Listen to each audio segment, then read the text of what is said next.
next year, if folks don't do what they say they're going to do, they're going to be penalized. Thank you. And I want to add one thing to that. I know we're running way over, but to what Jim said, and this gives us heartburn, and we think about different tuitions going up, and we know that in some arenas it costs more than others, and we know we conceptually, in our hearts and souls deep down, we believe very much in differential tuition. I mean, all degrees aren't worth the same in the marketplace, but something that I've talked about in the past, all of us have, and it wasn't talked about enough today in my view, and I'm not trying to impose. I don't know all the answers, but I know we have got to get more productive. We have got to get more productive. And I appreciate Dr. Grunland.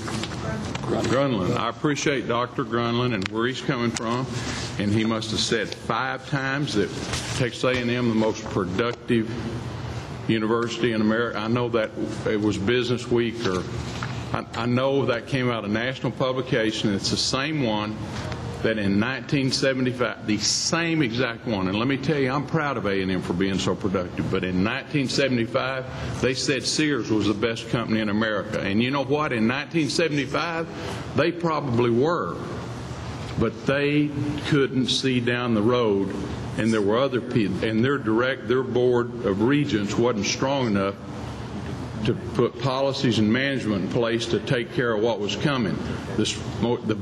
America's best company in 1975 was what by 1990? Not even relevant. Why can't we? And he doesn't have the benefit of knowing that. I mean, he's a young man, but the reality is that the world is changing, and we got to get more productive. And I don't know if it's, of course we've got to have efficiencies led and shared services and efforts that we've done, and we've got to squeeze where we can.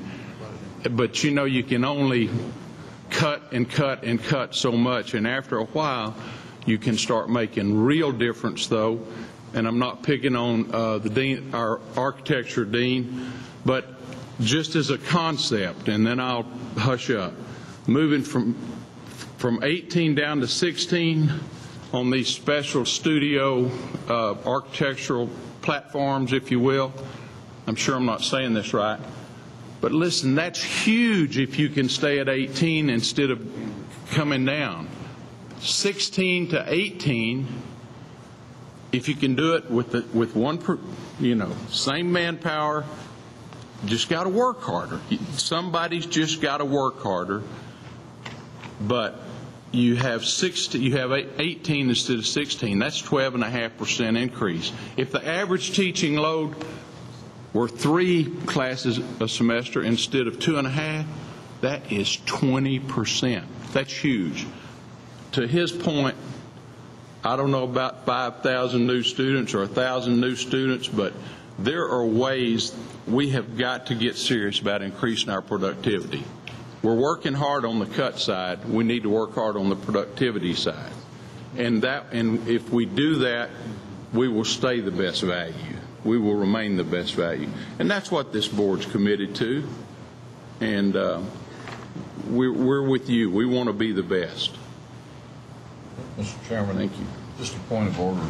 I mean, under open records, can we even entertain a change of this amendment?